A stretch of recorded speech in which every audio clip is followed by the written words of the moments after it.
کیونکہ حضرت ابو بکر صدیق رضی اللہ تعالیٰ عنہ کی ذات پر اس دور کے اندر جو اعتراضات کیے جاتے ہیں، جو خرافات کہی جاتی ہیں، اور صحابہ کا جو تصور ہے، جو تصویر اہل ایمان کے دلوں کے اندر ہے، اس کو مسح کرنے کی کوشش کی جاتی ہے۔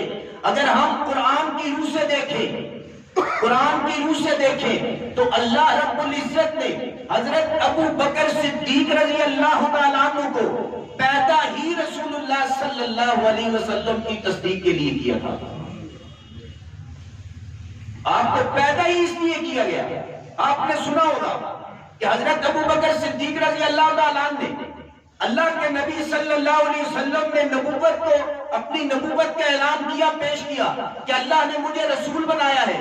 حضرت ابو بکر صدیق رضی اللہ تعالیٰ عنہ نے کوئی معجزہ طلب نہیں کیا، کوئی دلیل طلب نہیں کی۔ ادھر امام الانبیاء نبوت کا اعلان کرتے ہیں، حضرت ابو بکر صدیق کے سامنے اپنی نبوت کو رکھتے ہیں، تو حضرت ابو بکر صدیق بغیر سوچ کے، بغیر سمجھنے کے، بغیر سوچ و بچار کے فوراً اشہد ان لا الہ الا اللہ واشہد ان محمدًا عبدہ ورسولہ کہہ کے تصدیق کر دیتے ہیں۔ حضرت ابو بکر صدیق کی فطرت ہی اللہ نے ایسی بنائی تھی کہ میرے نبی کی تصدیق کرے۔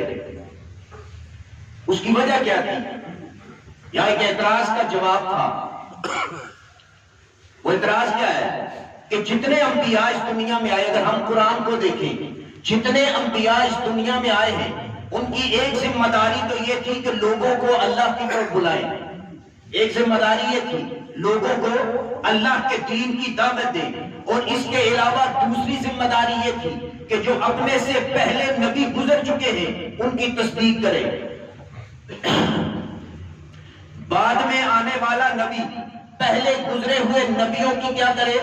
تصدیق کرے۔ یہ ذمہ داری انبیاء کی قرآن نے لگائی ہے، اور یہ ایک ذمہ داری تھی۔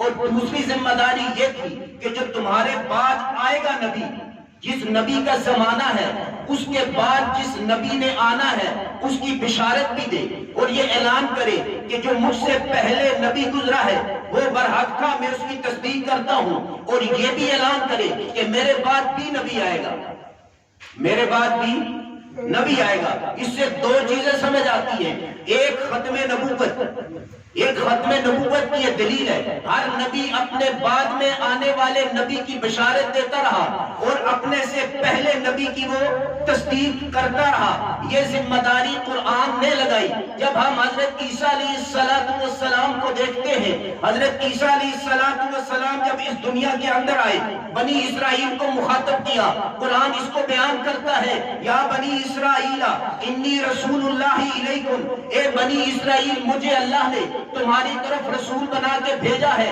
اب انبیاء کی جو رسالت ہوتی ہے اس کی دو ذمہ داریاں ہوتی ہیں، ایک پہلے نبیوں کی تصدیق کرنا، بعد میں آنے والے نبی کی بشارت دینا۔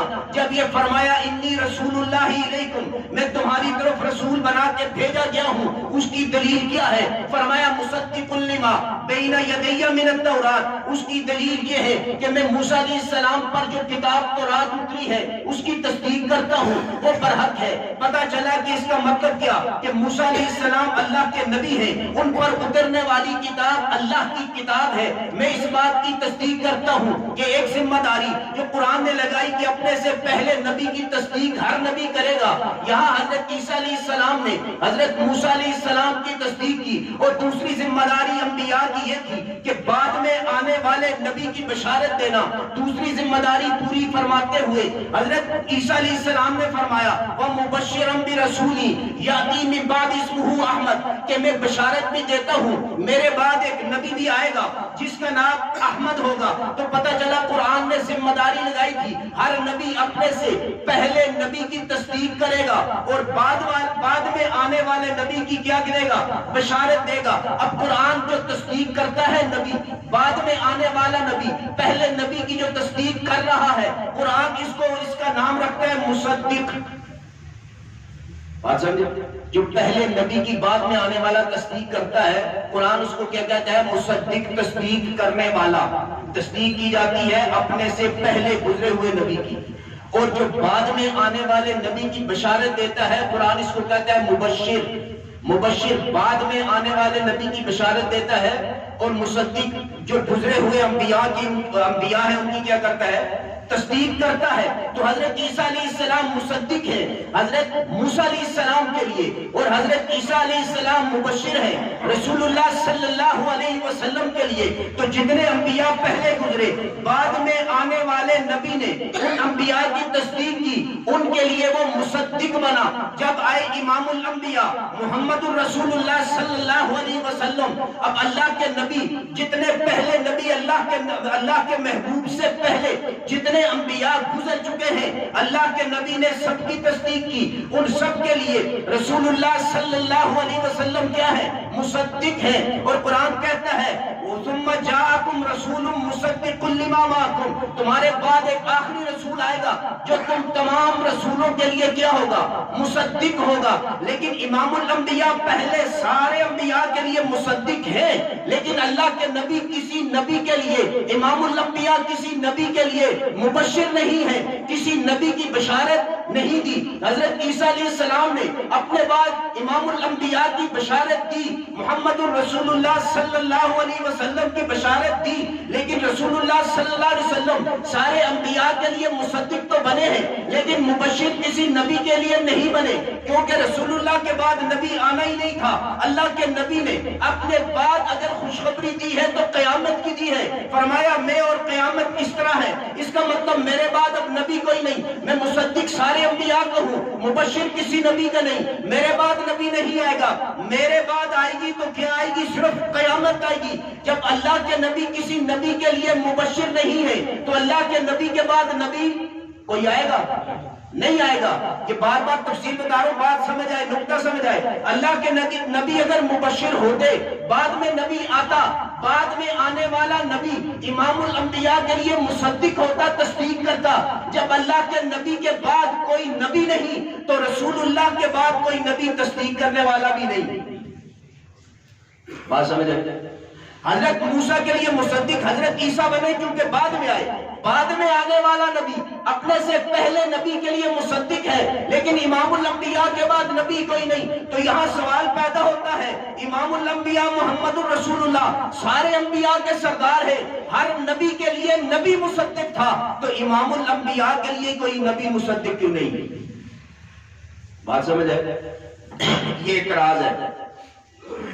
ہر نبی کے لیے نبی مصدق تھا، رسول اللہ صلی اللہ علیہ وسلم کے بعد نبی کوئی نہیں، تو ان کے لیے نبی مصدق نہیں۔ اس کی کیا وجہ ہے؟ اس کا جواب یہ ہے کہ یہاں نبوت ختم ہو چکی تھی، اللہ نے یہاں قانون کو بدل دیا۔ اللہ کیونکہ مصدق نبی ہوتا تھا، نبی نہیں آئے گا، اللہ نے اس مصدق کی جگہ مصدق کو پیدا نہیں کیا، صدیق کو پیدا کیا۔ کہ جتنے انبیاء آئے ان کی نبی تصدیق کرتے رہے، ان کو مصدق کہتے تھے، کیونکہ میرے محبوب کے بعد نبی نے نہیں آنا، میں صدیق کو پیدا کروں گا۔ میرے نبی کی تصدیق جس طرح باقی نبیوں کے لیے مصدق نبی ہوا کرتے تھے، میرے نبی کے لیے صدیق ہوگا تصدیق کرنے والا۔ اور صدیق کو مصدق کیوں نہیں کہتے؟ کیونکہ مصدق نبی ہوتا ہے اور صدیق اکبر نبی نہیں ہے، لیکن صدیق اکبر کا مقام یہ ہے کہ جس طرح پہلے نبی اپنے سے پہلے نبیوں کے لیے مصدق ہوا کرتے تھے، میرے محبوب کے لیے وہ منصب اور مقام صدیق کو ملے گا کہ میرے نبی کی تصدیق صدیق کرے گا۔